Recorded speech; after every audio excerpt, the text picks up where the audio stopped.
Hey, did you know that plastic is produced with oil? A fossil fuel that pollutes the environment.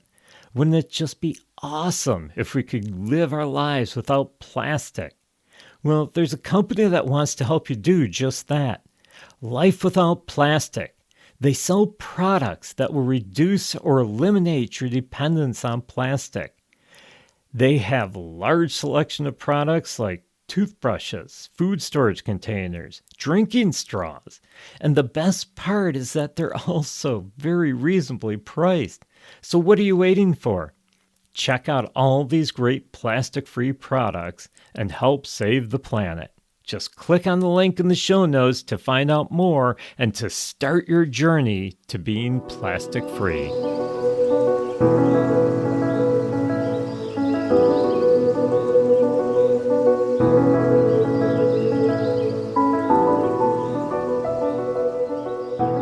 Hello, friends. I'm Paul, and yes, that means this is the Nature Wanderer podcast. I'd like to welcome you to another adventure, another wandering through nature. And this time of year, it's starting to get cold. Winter is at our doorstep. We've had snow already here in Western New York, and it's been getting cold, and that's when everyone seems to want to hibernate. But I want to encourage you. Get outdoors, explore nature, even in the winter time. Whether you live in the Northeast like I do and there's snow on the ground, or you live in the southern part of the United States or somewhere around the world where it's nice and warm and you can enjoy wandering through nature year-round. No matter where it is, spend it outdoors exploring nature. And I'm going to encourage you to do something else that a lot of people don't usually do. Get out at nighttime. Yeah, I've already done an episode or two about getting out in the evening, getting out at nighttime. Well, today I want to talk about something that I really enjoy doing at night. And this time of year, we've got some really big occasions to do it. You see, I want to talk a little bit about meteor showers. Getting out at nighttime in the late fall, early winter to watch shooting stars. Yeah, we just had back in middle of November the Leonids meteor shower. It peaked last month right around, I believe it was the 15th and 16th of November, so right in the middle of the month. And coming up, we have the Germanids. That one peaks on December 13th and 14th. So make sure you get out and you watch that. And I'll talk a little bit about how to do that in a minute. Now, I unfortunately missed the Leonids meteor shower. It's not that I didn't get outside to watch it. I actually did. But we had overcast skies. Yeah, the clouds were covering the skies too much and there was no good viewing. So I missed the Leonids, but hopefully the Germanids will be good. We'll have some clear skies for that. Once again, the Germanids peaks December 13th and 14th. So hopefully wherever you are, you'll have nice clear skies so that you can see it. And if you do have cloudy skies in mid-December and you don't get to see the Germanids, and once again, that's just the peak dates I'm giving you. You'll see shooting stars from the Germanids or any meteor shower before and after the peak. It's just the peak is when you get the most meteors, shooting stars, each hour. But if you miss it, don't worry. There's approximately 30 meteor showers each and every year that are visible to observers somewhere on Earth. Some of these showers have been around longer than 100 years, and you may be thinking, wait a minute, it's one night. It lasts for maybe 2 weeks. What are you talking about, 100 years? Well, these meteor showers are still going on. It's just we don't always see them. They're not visible from Earth because of where in the galaxy this meteor shower is traveling. So some meteor showers, they come back every year. Others, it takes a little longer in their cycle to get around to us. So what is this meteor shower? What is a meteor shower? Basically, a meteor shower occurs when the Earth passes through the trail of debris left by a comet or asteroid.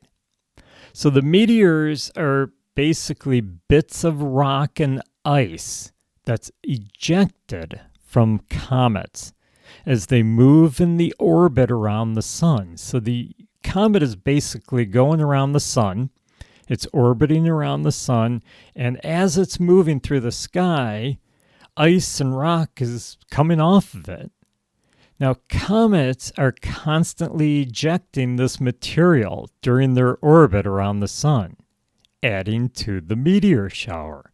So even if some of these particles burn into non-existence, which basically happens all the time, new material is being added. And that's why we see these meteor showers that last for hundreds of years sometimes.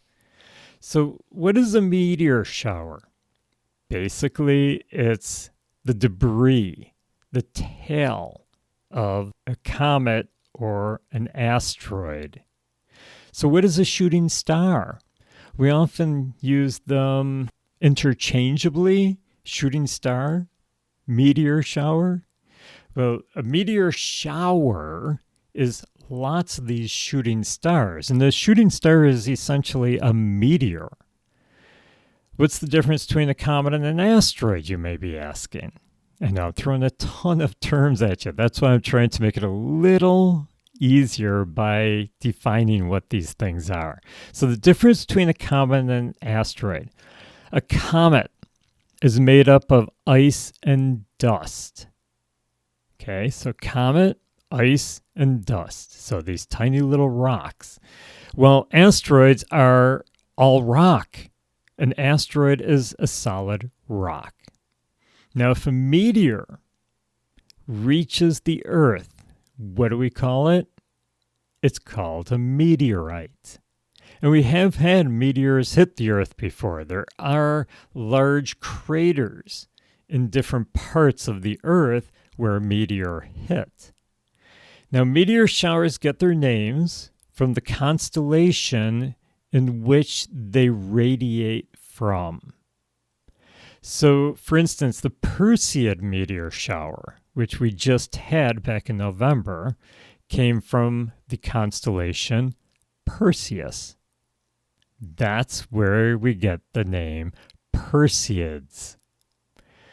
And of course, Geminids. Can you guess where that came from? Yeah, it actually comes from the constellation Gemini. So the Gemini constellation is the origin of the Geminids meteor shower. So that's where a lot of these meteor shower names come from. Now, comets are sometimes observed with red, yellow, or green tails. Now, the comet colors, the tail color, I should say, the trail, sometimes it's called a tail. The trail colors are caused by the ionization of molecules. Like oxygen, for instance, will appear to be green. So when the oxygen is ionized, you get a green trail coming out of the comet, or what some people call the tail of the comet. And I actually remember last year we had a comet with a green tail. And you could actually see it through binoculars or a telescope. I actually looked at it through my zoom lens on my camera, and it was really noticeable. And you could see the green color in it. Now, some people I know said they could see it with the naked eye, but I couldn't quite see it. I don't know if my eyes are not good enough, but most people were saying that they could see it with binoculars, which I did get a good pair of binoculars out, and I did see the green tail through the binoculars as well. So it's kind of neat to actually see this color. Now remember, off of this, you've got particles that are coming off of it, and those are the meteors. So the comets are what's traveling through the sky, so they're not real quick. You could actually sit there with your binoculars for an hour and watch this comet in the sky. So they're not flying through the sky like meteors do. Now, another pretty neat experience I had was a few years back. I spotted what we call a fireball. I was actually headed to work early in the morning. The skies were still rather dark, and I was headed down my hill, and I live up on a hill, but I was headed down the road, headed down the hill, and right in front of me in the sky was this big, white, huge ball. And this ball was just moving across the sky, and it was almost scary. It was like, what's going on? Are we being invaded? Are we being attacked? What is this thing? A nuclear war? I don't know. But I looked it up and I learned that what I had spotted, what I was seeing, was a fireball. It's a meteor, but it's much brighter than a meteor. So these fireballs can be seen every once in a while, and you can even see them. They're so bright, you can even see them during the daytime. Meteor showers, they're happening during the day just like they're happening at nighttime, but because they're not real bright, it's very difficult to see meteor showers during the day. That's why we usually wait till nighttime. But these fireballs, those you can see during the daytime. Now, you may wonder, well, if these meteor showers are flying through the sky, what about like spacecraft that's up there? What about our satellites? Did they get hit? Well, yeah, they get hit by debris now and then. The International Space Station actually has shielding on it to protect it from meteors. Not all meteors. They get a big meteor hitting it, it's going to wipe out the space station. But it's actually got protection, shields, that will protect it from meteors up to 1 inch wide. And you're thinking, that's not very big. At least that was my thought when I heard that they had it up to 1 inch wide. It's like, why not make shields bigger? So that's essentially what a meteor shower is. That's what you're seeing when you go out and you watch these shooting stars going through the sky. And sometimes with some of the meteor showers, you'll get up to 60 per hour. You'll get 30 per hour. It depends on the shower, what meteor shower you're watching. And that's why you try to shoot for the peak night, because you get the most meteors per hour. So you're more likely to see them. Now, it's funny, when I watch meteor showers with my wife, she'll be like, oh, there's one. And I look and it's gone, because it was a really fast one. Or I'll see one and say, oh, there's one. And we never seem to be looking in the same direction. Every once in a while, it'll be like, oh, did you see that one? It's like, oh, yeah, I did. It's like, but rarely do we see it because we're scanning the sky. So I want to let you know the best ways to spot meteor showers. Now, there are apps out there that'll tell you where the meteor showers are. I actually have a sky app, and it tells me all the constellations. It tells me the different stars. It shows me the planets, where the moon is. So it shows me all this information about the meteors and the sky. But it also shows where the meteor showers are coming from. So, for instance, we're going to be getting the Geminids meteor shower. It'll show me the Gemini constellation, and it'll show me these little stars, these shooting stripes coming out of Gemini. And that's the Geminids meteor shower. So the app will show me where they're coming from. But does that mean that's the only place you're going to spot them? No. You should always look in all directions, because just because the radiance is in one spot, it doesn't mean that's where all the shooting stars are. Okay, these meteors are going all over the sky in all different directions. So know the radiant, but don't harp on it. Yeah, use your sky app to find where the radiant is, but look in all directions, because you never know where you're going to see them. Like I said, my wife and I are always scanning the sky, and one of us will see it, and I'm sure we miss a bunch of them, but they're always in different areas. Sometimes they're moving really fast, sometimes really slow, sometimes they're going in one direction, another direction. So it's hard to really tell where they're going to be exactly. So the best thing to do is just grab a blanket, lay out on your lawn. Don't do this in the wintertime. You might not enjoy it as much, but in the summertime and there's a really big meteor shower, then grab a blanket, lay on it, just stare up at the sky, try to use your peripheral vision to catch the whole sky if you can, and just kind of look around, scan the sky, and you'll get to see them. Now, the best conditions to find these meteors, to view a meteor shower, you want a clear night with no clouds. If you have clouds, obviously, it's hard to see the meteors. They're not shooting underneath the clouds. They're well above the clouds. So you want a nice, clear night. You also want a dark night. Yeah, dark skies. When I was out west, traveling the Golden Circle out west through Utah and Arizona, we stopped at several different parks that were considered international dark sky parks. And I understood how they got this designation because we actually did some stargazing when we were at these parks. And when you went there at nighttime, they were pitch black. No light pollution. If you live in the city and you want to watch meteor showers, I'm going to recommend that you drive out of the city. Yeah, get out of the city, find a place where you get dark skies. No light pollution. Even street lights can hinder your seeing the darkness of the sky. So towns, cities, not the best place to watch for meteor showers. Get out in the country somewhere where there isn't a lot of light pollution.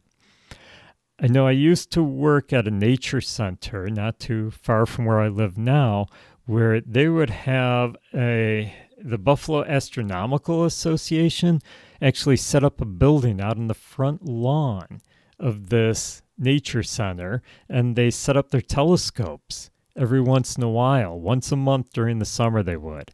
And you could actually see the stars, constellations, planets. It was awesome to see because it was so dark out there. There was no light pollution. Now, where I live right now, it's the same thing. I live out in the country. There's no street lights. There's no lights from a town nearby. So I just sit out in my yard and I see everything around because no light pollution. Now, you can also get light pollution from the moon.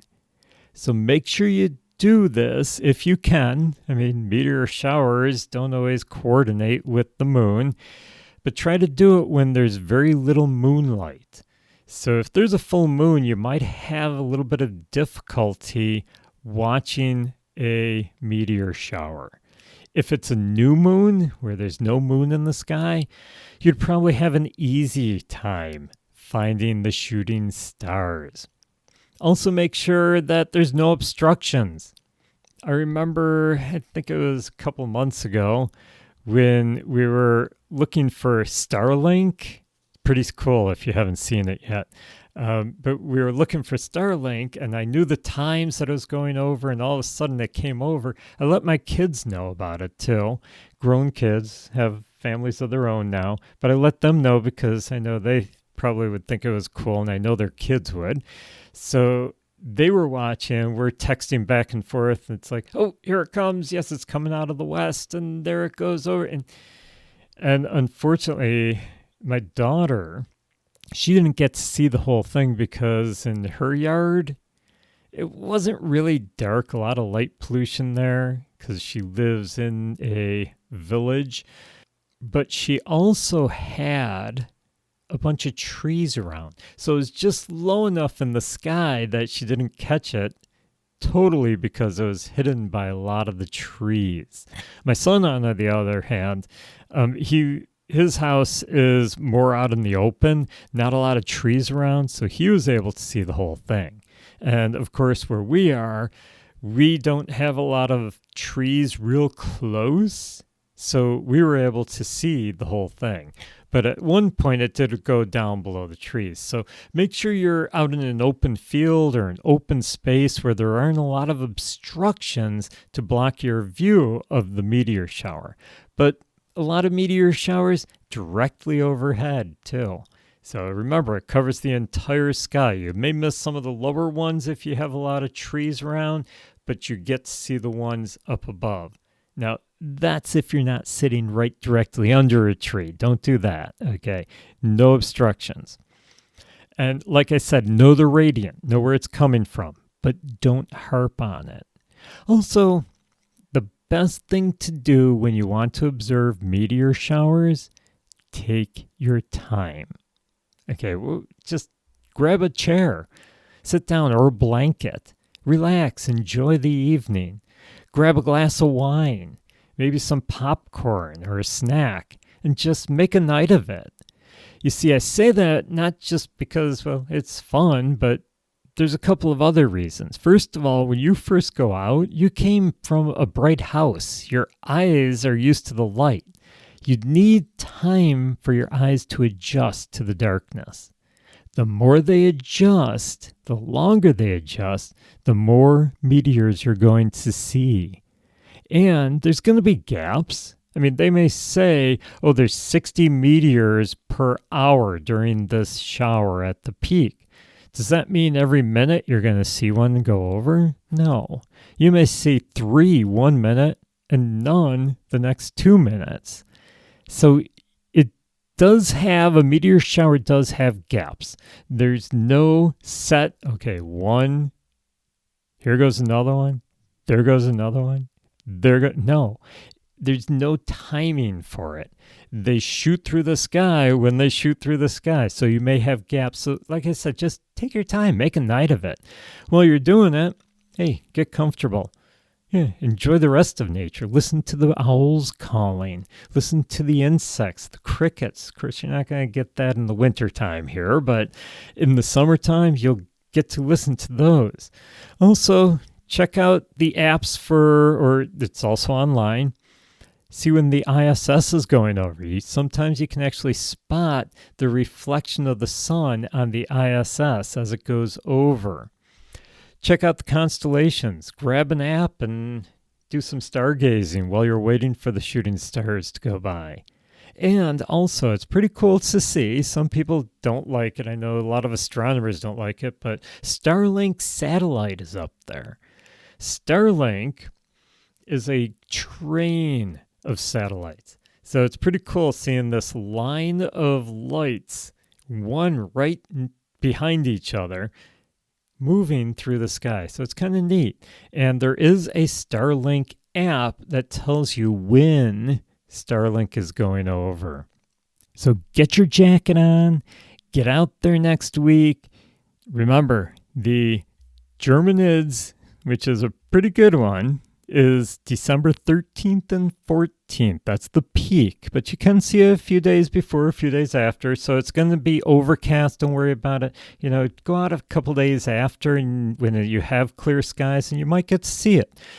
You won't see as many, but if you sit there long enough, and like I said, make a night out of it, just dress warm, grab some blankets, grab a nice comfy chair, and enjoy watching the skies. Well, we're going to call it a night here. Don't forget to get out and enjoy nature all times of the day, all times of the year. Rate and review the podcast. Share with others that we can get others to learn about nature. I'm going to leave in the show notes a couple of links for you. One is to my new nature journal, which is sold on Amazon. And you can actually write down your experiences in nature. Hey, if you see the Germanids meteor shower, use a page in your journal to write down all about how you explored nature. Maybe you heard some owls, draw some pictures of the meteors that you saw. So the nature journals are brand new. I just have 3 different covers on them. The insides are pretty much the same, but it's so that you can journal your wanderings through nature. Available on Amazon, and the links will be in the show notes. Also, I'll leave links to my website, which is naturewanderer.org, my Instagram page, which is The Nature Wanderer with underscores in between each word, and Facebook is The Nature Wanderer without any underscores, just all one word. Check those out and get out in nature. And above all, keep exploring the nature around you and have a great day.